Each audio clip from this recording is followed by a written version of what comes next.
Hi ಎಲ್ರಿಗೂ ನಮಸ್ಕಾರ. ನೀವು ನೋಡ್ತಾ ಇದ್ದೀರಾ Vijay Mylar YouTube channel. D56 ಅಂತ ಅನೌನ್ಸ್ಮೆಂಟ್ ಆಗುತ್ತೆ ದರ್ಶನ್ ಸರ್ ಅವರ ಸಿನಿಮಾ ಅಂತ. ಸೊ ಎಲ್ಲರೂ ಕಾಯೋದೇನಪ್ಪ ಅಂತಂದ್ರೆ ನಾವೆಲ್ಲ ಏನು ಸಿನಿಮಾದ ಹೆಸರಿರ್ಬೋದು ಏನಿರ್ಬೋದು ಅಂತ, ಯಾಕೆಂದ್ರೆ ತುಂಬ ಒಂದು ಎಕ್ಸ್ಪೆಕ್ಟೇಷನ್ ಇತ್ತು. ಸೊ ಆಗ ಒಂದು ಪೋಸ್ಟರ್ ಕೂಡ ರಿಲೀಸ್ ಆಗುತ್ತೆ. ಸೊ ಕಾಟೇರ ಅಂತ ಬರುತ್ತೆ. ಸೊ ಕಾಟೇರ ಅಂದ ತಕ್ಷಣ ಅಲ್ಲಿಂದ ಒಂದು ಹೈಪ್ ಕ್ರಿಯೇಟ್ ಆಗುತ್ತೆ.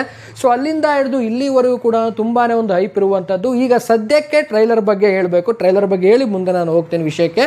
ಯಾಕಂತಂದ್ರೆ ಟ್ರೈಲರ್ ಬಂದು ಈಗ 14 ಮಿಲಿಯನ್ ಅನ್ನ ಕ್ರಾಸ್ ಮಾಡಿ ಮುನ್ನುಗ್ತಾ ಇರುವಂಥದ್ದು ಒಂದು ಖುಷಿಯಾದಂಥ ವಿಚಾರ. ಯಾಕಂದ್ರೆ ಯಾವುದೇ ಭಾಷೆ ಒಂದು ಪ್ಯಾನ್ ಇಂಡಿಯಾ ರಿಲೀಸ್ ಅಲ್ಲದೆ ಕನ್ನಡದಲ್ಲಿ ರಿಲೀಸ್ ಆದಂಥ ಒಂದು ಏಕೈಕ ಟ್ರೈಲರ್ 14 ಮಿಲಿಯನ್ ಕ್ರಾಸ್ ಮಾಡಿ ಮುನ್ನುಗ್ತಾ ಇದೆ ಅಂತಂದ್ರೆ ನಿಜವಾಗ್ಲೂ ಇದು ಒಂದು ರೀತಿಯಲ್ಲಿ ಬಿಗ್ ರೆಸ್ಪಾನ್ಸ್ ಸಿಕ್ಕಿದೆ ಕಾಟೇರಾಗೆ ಅಂತಲೇ ಹೇಳ್ಬೋದು. ಯಾಕಂದ್ರೆ ನಾನು ನಿನ್ನೆ ನೋಡಿದಾಗನೇ ನಾನು ಕಾಟೇರ ರಿವ್ಯೂ ಮಾಡಾದ್ಮೇಲೆ, ಒಂದು ಟ್ರೈಲರ್ ರಿವ್ಯೂ ಮಾಡಾದ್ಮೇಲೆ ತುಂಬ ಜನದ ಒಂದು ರಿವ್ಯೂಸ್ಗಳನ್ನು ಕೂಡ ನೋಡ್ತೀನಿ ನಾನು ಯೂಟ್ಯೂಬಲ್ಲಿ. ಬೇರೆ ಭಾಷೆಯವರು ಕೂಡ ಯೂಟ್ಯೂಬ್ ಮಾಡಿರ್ತಾರೆ.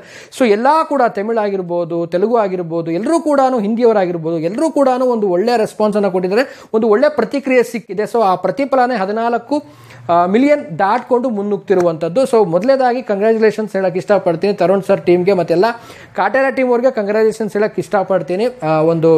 ಈ ಒಂದು ಟ್ರೈಲರ್ ಇಷ್ಟೊಂದು ಮಟ್ಟಿಗೆ ಜನರಿಗೆ ರೀಚ್ ಆಗಿರೋದು ನೋಡಿದ್ರೆ, ಸೊ ಒಂದು ಸಿನಿಮಾ ಮೇಲೆ ತುಂಬಾ ಒಂದು ಎಕ್ಸ್ಪೆಕ್ಟೇಷನ್ ಜಾಸ್ತಿ ನಮಗೂ ಕೂಡ ಈಗೂ ಕೂಡ ಆಗ್ತಾ ಇದೆ. ಸೊ ಇವತ್ತಿನ ವಿಚಾರಕ್ಕೆ ಬಂದುಬಿಡ್ತೀನಿ. ಸೊ ಏನಪ್ಪ ಇವತ್ತಿನ ವಿಚಾರ ಅಂತ ಹೇಳೋದಾಯ್ತು ಅಂತಂದರೆ, ಸೊ ಪ್ರೀ ರಿಲೀಸ್ ಇವೆಂಟ್ ಯಾವಾಗ ಅಂತ ತುಂಬ ಜನ ಒಂದು ಕಾಮೆಂಟ್ ಮಾಡಿದರೆ ಒಂದು ಪ್ರೀವಿಯಸ್ ವಿಡಿಯೋ ಅಲ್ಲಿ ನನಗೆ ಯಾವಾಗಿರುತ್ತೆ ಅಂತ. ಖಂಡಿತವಾಗ್ಲೂ ನನಗೂ ಅಫಿಷಿಯಲ್ ಆಗಿ ಅನೌನ್ಸ್ಮೆಂಟ್ ಆಗೋ ತನಕ ನಮಗೂ ಕೂಡ ಯಾವುದೂ ಗೊತ್ತಾಗಲ್ಲ.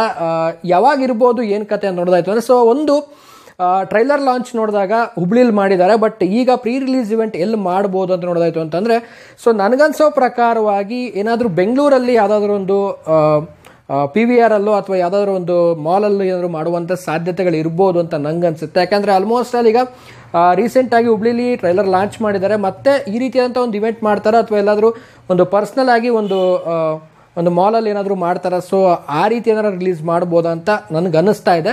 ಸೊ ನೋಡೋಣ, ಅದು ಯಾವುದೇ ರೀತಿಯಾದಂಥ ಅಫಿಷಿಯಲ್ ಅಪ್ಡೇಟ್ ಇಲ್ಲ ಅದ್ರ ಪ್ರಕಾರವಾಗಿ. ಯಾಕಂದರೆ ತುಂಬ ಜನ ಕಾಮೆಂಟ್ ಮಾಡ್ತಾ ಇದ್ರೆ, ಸೊ ಆ ಒಂದು ಕಾಮೆಂಟ್ಗೆ ರಿಪ್ಲೈ ಮಾಡೋದಕ್ಕಿಂತ ಒಂದು ವಿಡಿಯೋ ಮಾಡಾಕೋಣ ಅಂತ ಹೇಳ್ಬಿಟ್ಟು ವಿಡಿಯೋ ಮಾಡಾಕ್ತಾ ಇದ್ದೀನಿ. ಸೊ ಪ್ರೀ ರಿಲೀಸ್ ಇವೆಂಟ್ ನನ್ನ ಪ್ರಕಾರ ಬೆಂಗಳೂರಲ್ಲಿ ಯಾವುದಾದ್ರೂ ಮಾಲಲ್ಲೋ ಅಥವಾ ಮಾಡ್ಬೋದು ಅಂತ, ಒಂದು PVR ಅಲ್ಲಿ ಈ ಥರ ಏನಾದರೂ ಮಾಡ್ಬೋದು ಅಂತ ನನಗೆ ಅನಿಸುತ್ತೆ.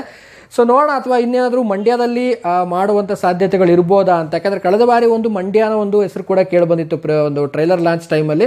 ಸೊ ಅದು ಆಗ್ತಿದ್ದಾಗನೇ ಹುಬ್ಳಿಗೆ ಒಂದು ಹೆಸರು ಕೇಳಿಬಂತು. ಹುಬ್ಳಿಲಿ ಕೂಡ ಒಂದು ಟ್ರೈಲರ್ ಒಂದು ಸಕ್ಸಸ್ಫುಲ್ ಆಗಿ ಆಯಿತು ಲಾಂಚ್ ಬೇರೆ. ಈಗ ಏನಾದರೂ ಮಂಡ್ಯದಲ್ಲಿ ಆಗ್ಬೋದಾ ಅಥವಾ ಮೈಸೂರಲ್ಲಿ ಆಗ್ಬೋದಾ? ಸೊ ಇವೆರಡು ಹೆಸರುಗಳು ಕೇಳಿ ಬರ್ತಾ ಇದೆ, ಗೊತ್ತಿಲ್ಲ. ಸೊ ಸದ್ಯದಲ್ಲೇ ಬರ್ಬೋದು. ಐ ಥಿಂಕ್ ನನಗನ್ಸೋ ಪ್ರಕಾರ ಇನ್ನೊಂದು 2-3 ದಿನದಲ್ಲಿ ಏನಾದರೂ ಒಂದು ಅಪ್ಡೇಟ್ ಬರ್ಬೋದು. ಆ್ಯಂಡ್ ಸಾಂಗ್ದಿಂದ ನೆಕ್ಸ್ಟ್ ಅಪ್ಡೇಟ್ ಬರುತ್ತೆ ಅಂತ ಒಂದು ಕೇಳಿ ಬರ್ತಾ ಇದೆ. ಅದು ಯಾವ ಸಾಂಗು ಏನು ಕತೆ, ಒಂದು ಮಾಸ್ ಸಾಂಗ್ ಬೇಕು ಸದ್ಯಕ್ಕೀಗ. ಸೊ ನನಗೆ ಕೂಡ ಒಂದು ವೇಟ್ ಮಾಡ್ತಾ ಇದ್ದೀನಿ.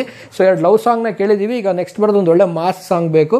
ಸೊ ನಿಮಗೆ ನೆಕ್ಸ್ಟ್ ಅಪ್ಡೇಟ್ ಏನು ಬೇಕು ಆ್ಯಂಡ್ ಪ್ರೀ ರಿಲೀಸ್ ಇವೆಂಟ್ ಎಲ್ಲಿ ನಡೆಯುತ್ತೆ ನಿಮ್ದು ಏನಾದ್ರು ಗೆಸ್ ಇದ್ದರೆ ಕಾಮೆಂಟ್ ಸೆಕ್ಷನಲ್ಲಿ ಕಾಮೆಂಟ್ ಮಾಡಿ ತಿಳಿಸಿ ಅಂತ ಹೇಳ್ತಾ ಇವತ್ತಿನ ವಿಡಿಯೋನ ಮುಗಿಸ್ತಾ ಇದ್ದೀನಿ. ಮುಗಿಸೋದಕ್ಕಿಂತ ಮುಂಚೆ ಚಾನಲ್ಗೆ ಸಬ್ಸ್ಕ್ರೈಬ್ ಮಾಡದೆ ನೋಡ್ತಾ ಇದ್ರೆ ದಯವಿಟ್ಟು ಸಬ್ಸ್ಕ್ರೈಬ್ ಮಾಡ್ಕೊಳ್ಳಿ. ಇನ್ಸ್ಟಾಗ್ರಾಮ್, ಫೇಸ್ಬುಕ್ ಹಾಗೆ ಎಕ್ಸೆಲ್ ಫಾಲೋ ಮಾಡೋದನ್ನ ಮರಿಬೇಡಿ ಅಂತ ಹೇಳ್ತಾ ಇವತ್ತಿನ ಈ ವಿಡಿಯೋವನ್ನು ಮುಗಿಸ್ತಾ ಇದ್ದೀನಿ. ನಮಸ್ಕಾರ.